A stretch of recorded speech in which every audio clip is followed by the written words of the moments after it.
In the recent past, I have been asked a question very frequently by those who are known to me in India and abroad regarding the demonstration, agitation going on for the liberation of the Mahabodhi Mahavihar, the temple which is situated in Buddhagaya. The question is why you have not joined this movement. Why are not part of that liberation movement? Are you against the liberation movement? This is a very simple question they put to me, and I have no direct answer for them. My answer is very critical. My answer is complex for those because there are reasons for that. Especially those people ask, those who know that I was once a part of that movement in early 90s when it started. After Anagarik's Dharmapala, when the voice was raised to liberate that temple, Venerable Sasai and all other monks started agitation in early 90s. I was one of the core member, and now I am silent, I'm not talking, I'm not giving my opinion, or I'm not seen in the agitation. That's why they asked me this question. I was very young when it started in the early 90s. But now I'm giving no words. And when this question is put to me, my situation is very similar of the situation of Ambedkar. When he was asked, why aren't you the part of liberation movement of the India, freedom fighters movement of India? Because Ambedkar was engaged in salvation movement of the community of Indians, freedom from Indians, freedom of the Indians from the Indians. My situation is not exactly the same, but very similar. Why? Whether I'm against the liberation movement, not at all. How can I be? I cannot be against the movement to liberate the Buddhagaya temple where Gautama the Buddha, Lord Buddha, attained enlightenment. And his enlightenment is teaching spread across the world. I'm not at all against. But my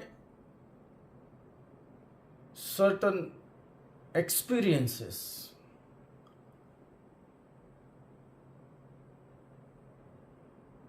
there are basic questions that to be addressed first, and that's why I'm not giving any opinion. Even if I want to, those who are leading this movement, they don't comprehend the importance, and that's why I can't give my opinion regarding why I'm not seen in the moment, or I'm not giving any words, thoughts, or my opinion. First of all, let's see the Buddha's discourse. Buddha management, Buddha temple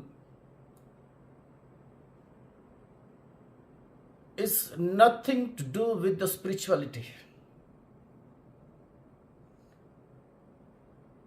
If you don't focus on that, if you want to meditate, if you want to visit, you are even free today to go and meditate, sit there.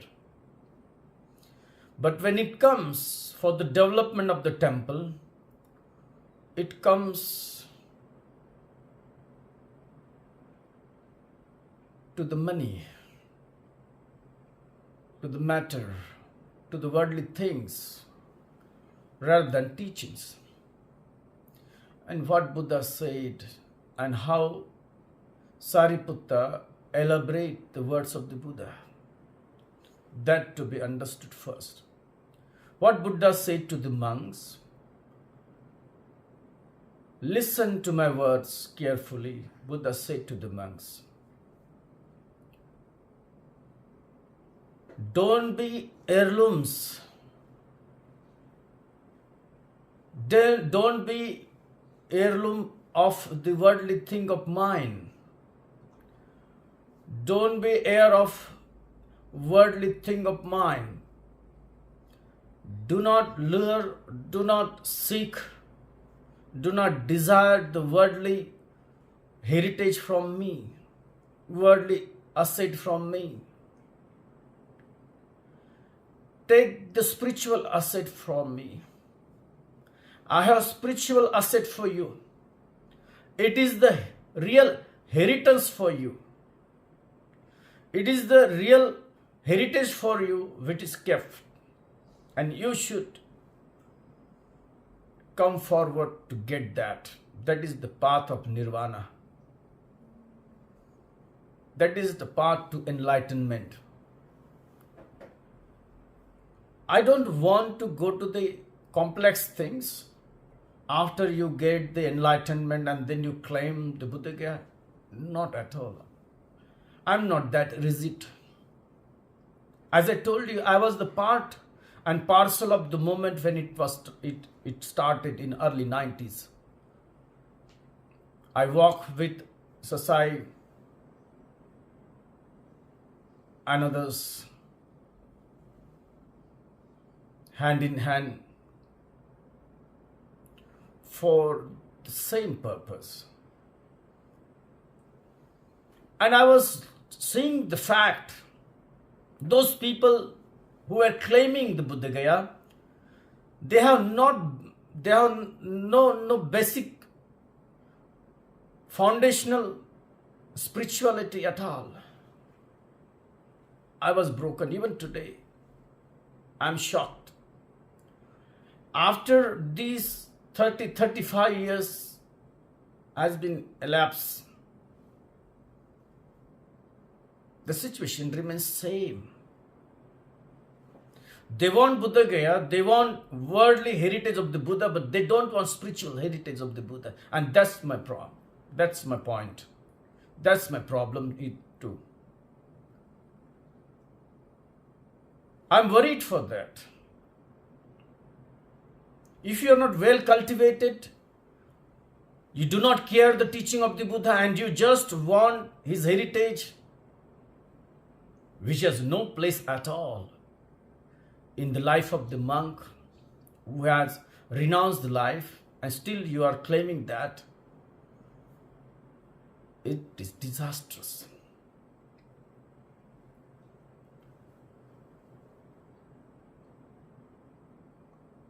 My expectation, and yours should be as well, if you believe in Buddhism, the teaching of the Buddha, you should expect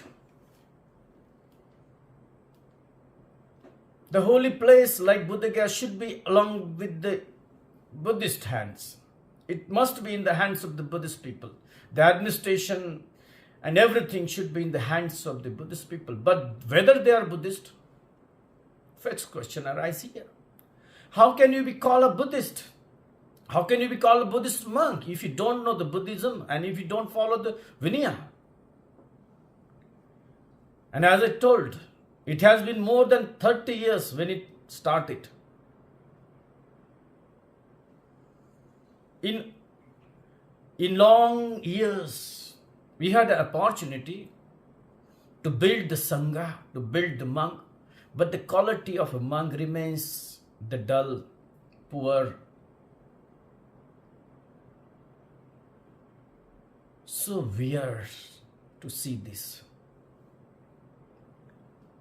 If you pay attention to build the quality of the monks and monks order, the Sangha, then there is a point to claim the Buddha. Even if you have strategy, goals, then it is justified. But if you don't, then why? What authority you have to claim that? What locus standi you have? You have no locus standi at all. You're not true heir of the Buddha. If you just claim his robes and balls and temples and places, worldly thing, and you don't care the teaching and the vinaya, the rules and regulation, if you don't administer yourself and if you want to administer that, it is really a great issue, a sad issue. With the sorrowful heart, I have to express this. I have to tell this through this talk, that those who are leading this movement, they should focus on the building the quality of the monks, building the quality of the people, those who believe in Buddhism. If you don't have the quality, why? Why should you claim? It is in the hands of the Hindus. They pretend to be guardians, but they don't. Because they don't follow the Buddhism. They have another things to follow and believe. But if you wearing yellow robes of the Buddha, and if you don't follow, if you are not the representative of the Buddha, then there is no difference between you and them. To create the difference, to claim this great heritage, first or side by side. It will not happen at once, but at least some efforts must be put to build the quality of the monks and build the order of the monks. There is no order. There is no Sangha. And there is no rule. And there is no Vinaya to control these all monks.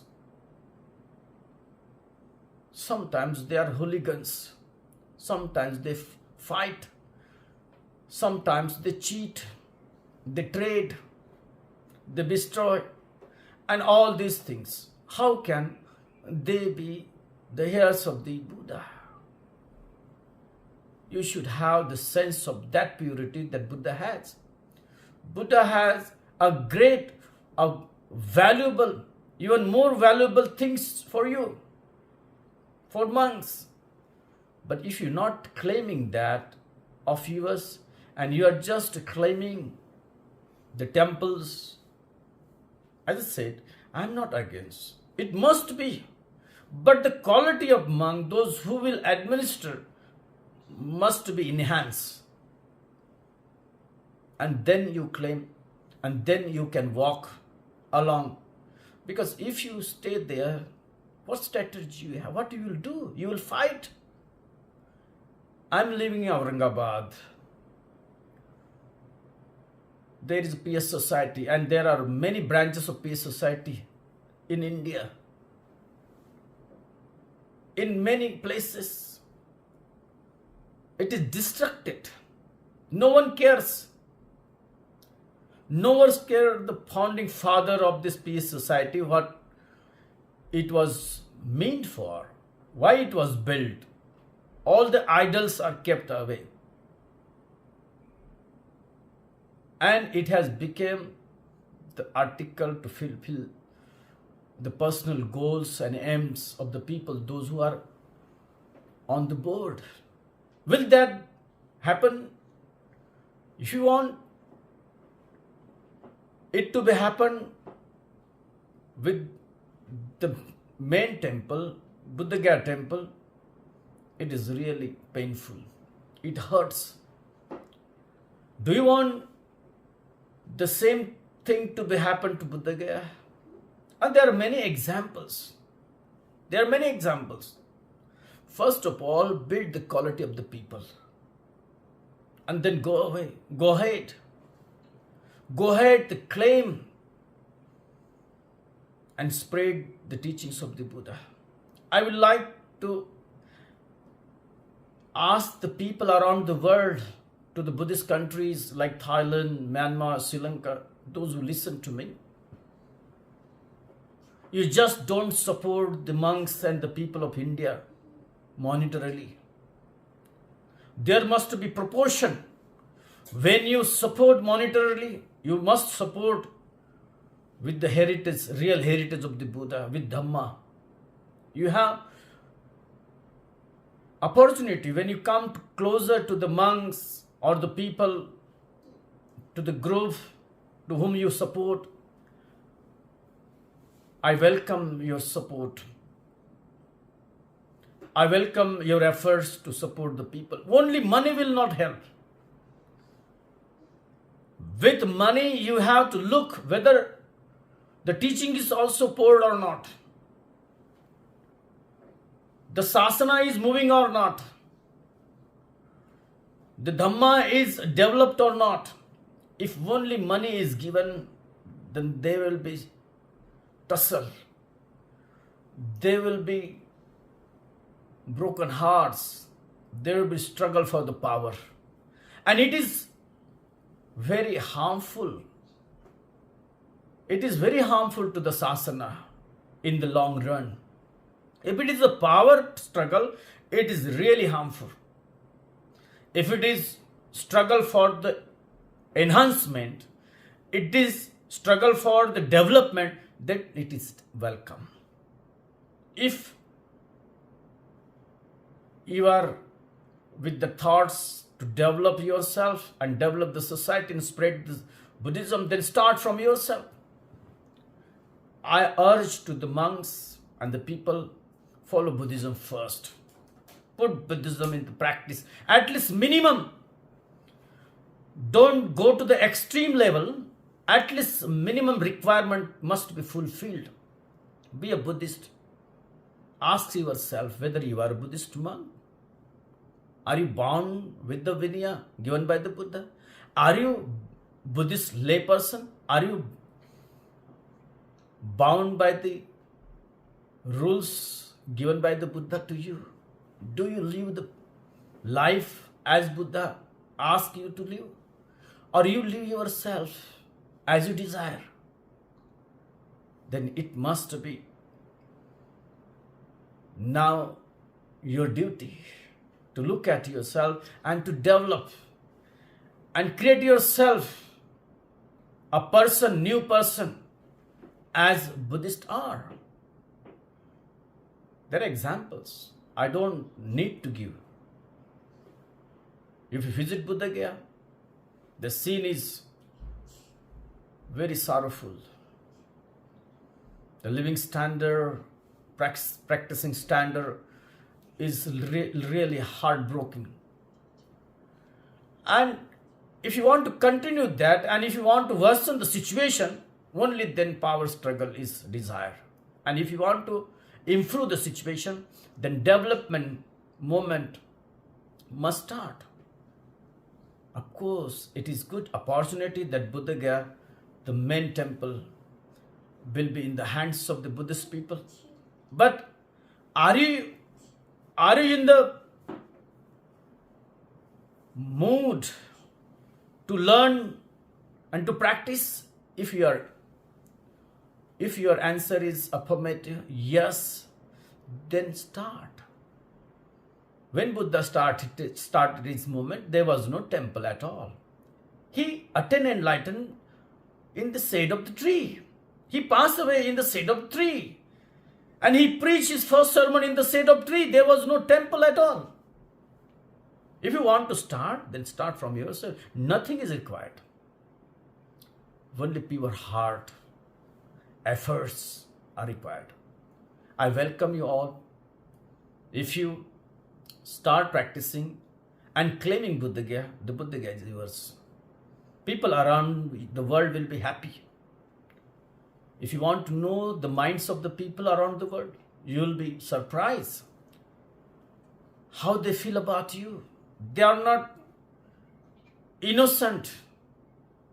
They are not unknown. What is happening in India? The world is a very small place. We are living in a global village. Each and every news is forwarded to everyone. Everyone knows the fact. I better not to express here. I better not to say what is the situation really. And you know better. If you want to improve that, start from yourself. And world will welcome. World is waiting. The Buddhist countries are waiting to help you. If you want the real heritage of the Buddha, but if you are engaged only to gain the worldly heritage, worldly heirloom, then there will be no progress at all. My well wishes, good wishes are with you. Those people who are watching, listening to these words, think properly. What I said, contemplate properly. Whether there is any falsification, false information, ask yourself and then ask to me if there is. What you have done? Many of the peoples now from the Buddhist families are living luxurious life in India and abroad. What you have done? Whether you know Buddhism, whether you know the practical Buddhism, are you practicing Buddhism? Ask yourself. If the answer is affirmative, then I am with you. I am in the front line for whatever places there are. These all places must be under control of the Buddhist people. These are holy places. We must visit the holy places. It is our place. Buddha and everywhere. We will start the movement. But first, create the Buddhist society which will follow the Buddha's teaching. We will put in the practice the Dharma. May all of you be happy and peaceful.